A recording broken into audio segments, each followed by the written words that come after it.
Welcome to Samba Samba. Enjoy the video.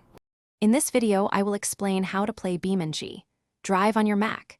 This incredibly realistic vehicle simulation game is designed exclusively for Windows operating systems. However, that doesn't mean Mac users are out of luck. There are two main ways to enjoy BeamNG Drive on your Apple computer, either by streaming the game from powerful remote servers or by running Windows software directly on your Mac. Let's dive into these options. One excellent way to play BeamNG Drive is through cloud gaming services. These platforms, such as GeForce Now or Boosteroid, run the game on powerful Windows servers and stream the video directly to your Mac. This means your Mac's hardware specifications are less critical. You just need a stable internet connection, ideally around 40 megabits per second, for a smooth experience. You can enjoy high graphical fidelity and consistent frame rates, even on less powerful Mac models, without needing to install the game locally.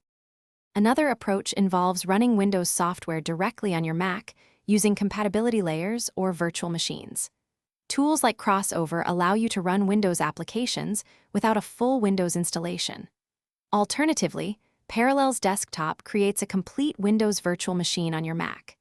These methods require a more powerful Mac, ideally with at least 16 gigabytes of RAM, for decent performance. The benefit is the ability to play offline and fully utilize game mods, offering a more integrated experience. So, which method is right for you? If you prioritize ease of use, high graphics, and don't mind an internet connection, cloud gaming is an excellent choice. For those who prefer offline play, extensive modding, and have a powerful Mac, a local solution like Crossover or Parallels Desktop might be better. Each method has its unique advantages, but both successfully bridge the gap, allowing you to enjoy the incredible physics and driving simulation of BeamNG Drive on your Mac. Thanks for watching. Consider subscribing if we helped you.